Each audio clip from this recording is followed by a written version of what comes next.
Hi friends, welcome to my channel. आज की कहानी है घर की इज्जत। लिली प्रकाश जी और निर्मला जी की बड़ी बेटी है और अपने पापा की लाडली भी है। लेकिन लिली आज सुबह से ही बहुत उदास और परेशान थी। माँ के बार बार पूछने पर भी उसने कुछ नहीं बताया। वो अपने कमरे में सुबह से ही घुसी हुई थी। आज उसने अपना फोन भी बहुत ज्यादा इस्तेमाल नहीं किया था। दोपहर का समय था। घर में लंच की तैयारी चल ही रही थी। निर्मला जी खाना टेबल पर लगा ही रही थी कि तभी उनके घर की डोरबेल बज उठती है। बाबू, जरा देखना कौन है दरवाजे पर। मेरे हाथ में खाना है। निर्मला ने अपने बेटे बाबू से ये कहा। रुक बाबू, मैं देखता हूँ। ये कहते हुए प्रकाश जी दरवाजे की ओर बढ़े। अरे सोमा जी, आप आइए आइए, अंदर आइए। मुस्कुराते हुए प्रकाश जी ने हाथ जोड़े और झुककर सोमा को अंदर आने को कहा ही था कि उनके पीछे पीछे निर्मला आ चुकी थी। अरे सोमा, तुम सब ठीक तो है ना? आओ आओ, तुम बिल्कुल ही सही टाइम पर आई हो। बस खाना लगा ही रही थी डाइनिंग टेबल पर। निर्मला ने एक प्यारी सी स्माइल देते हुए अपनी सहेली सोमा से ये कहा। हाँ, वो सब तो ठीक है निर्मला। मैं यहाँ कोई खाना खाने थोड़े ना आई हूँ।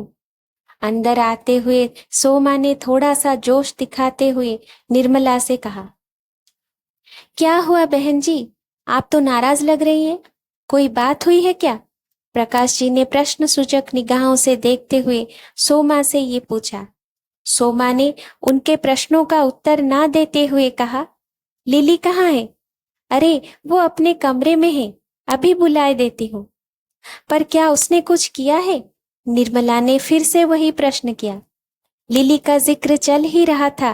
तब तक वो भी अपने कमरे से निकल बाहर डाइनिंग हॉल में आ चुकी थी। नमस्ते आंटी जी। लिली ने अपने सर पर चुन्नी करते हुए सोमा को विश किया। नमस्ते तो ठीक है लिली, पर ये बताओ, तुम कल से विजय से बात क्यों नहीं कर रही हो और अपना फोन क्यों बंद करके बैठी हुई हो? सोमा ने कड़क तेवर दिखाते हुए लिली से ये कहा। अब घर के सारे सदस्य सहित सोमा भी लिली को ही देख रही थी। देखो, विजय बहुत ही इमोशनल और हठीले स्वभाव का लड़का है। अगर तुम दोनों के बीच कुछ हुआ है तो तुम अपनी ओर से सॉरी बोल के मामला को रफा दफा कर दो। मैंने तुम दोनों की सगाई के बाद शादी में 4 हफ्तों का टाइम इसलिए रखा है ताकि तुम दोनों आपस में बातें करके एक दूसरे को जान पहचान सको। इसलिए नहीं कि रोज रोज मुंह फुला के गुस्से करके बैठ जाओ और झगड़ा करो। लिली, क्या हुआ है? और सोमा आंटी सही तो कह रही है। अरे, छोटे मोटे झगड़े तो अक्सर होते ही रहते हैं कपल्स में। अब हमें ही देख लो। शादी के इतने सालों बाद भी तेरी माँ मेरे से रोज झगड़ा कर ही लेती है। फिर भी मुझे सॉरी बोलकर मामला को रफा दफा करना ही पड़ता है। प्रकाश जी ने लिली से जॉली अंदाज में स्माइल के साथ ये कहा। आप तो रहने ही दो। बच्चों को ऐसे टाइम पर भी ना यही एग्जाम्पल देना था। बेटा लिली, अगर कुछ है तो हमें बताओ। कल को आपकी शादी विजय से ही होनी है। इतना अच्छा लड़का हमें फिर नहीं मिलेगा। सोमा आंटी सही कह रही है। निर्मला ने भी लिली को ही समझाने की कोशिश की। लिली, हम तो अपने दोनों फैमिली के भले के लिए ही कह रहे हैं। शादी के इनविटेशन कार्ड तक बढ़ चुके हैं। सारे रिलेटिव्स को पता चल चुका है। अब अगर कुछ होता है तो क्या कहकर उन्हें मना करेंगे? ये हमारी दोनों फैमिली की नाक का सवाल है। और अब सोमा ने निर्मला की ओर देखा, फिर कहा।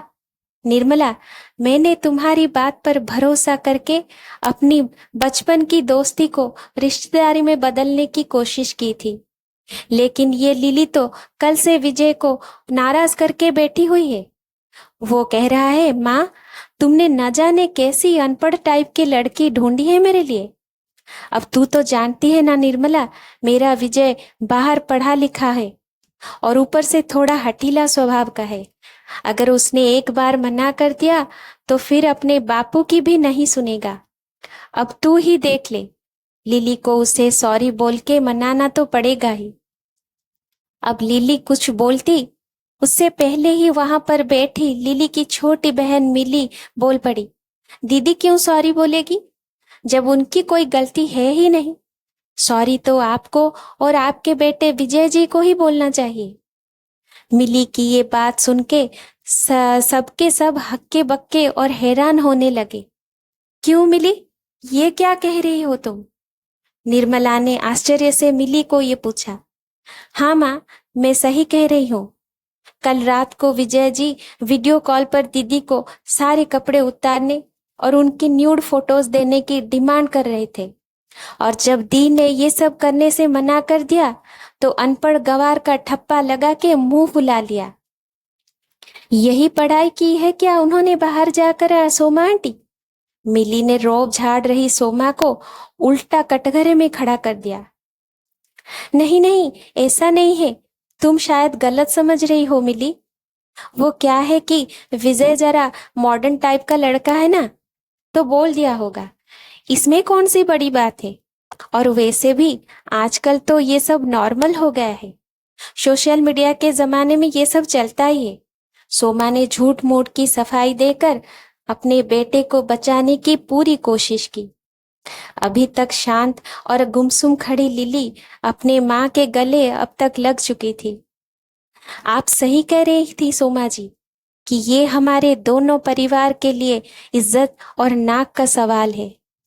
पर अब सोचने वाली बात यह है कि नाक किसकी कटी है, आपके परिवार की या हमारे परिवार की? अगर आपको किसी भले घर की लड़की के न्यूड फोटो मांगना आधुनिकता और नॉर्मल लगता है तो ये काम आप ही को मुबारक हो। ये सब हमसे तो ना हो पाएगा। प्रकाश जी ने ये कहते हुए अपने दोनों हाथों से अपने आंसू साफ किए और फिर सोमा के आगे हाथ जोड़ लिए और कहा, सोमा जी, आपको ही मुबारक हो आपका बाहर पढ़ा लिखा हुआ लड़का। हमें ऐसे होनहार दामाद नहीं चाहिए। सोमा, तू सब कुछ जानकर भी अनजान बनते हुए मेरी बेटी से सॉरी बोलने के लिए यहाँ तक चली आई।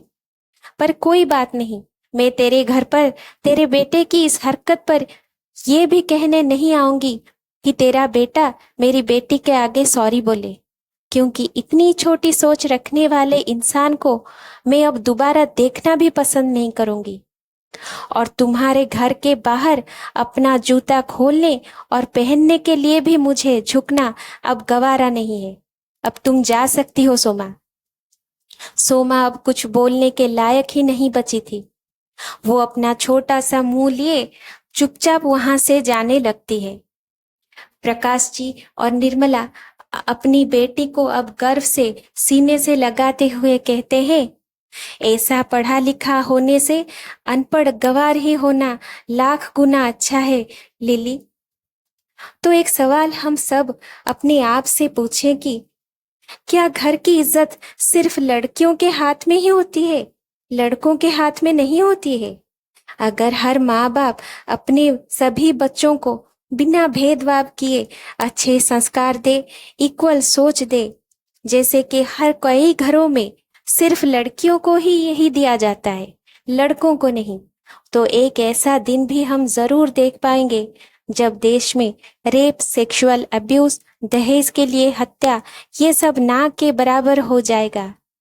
लेकिन इसके लिए बच्चों से पहले ही माँ बाप को ही शिक्षित सही मायने में होना पड़ेगा। Thank you for watching. Please like, share and subscribe my channel.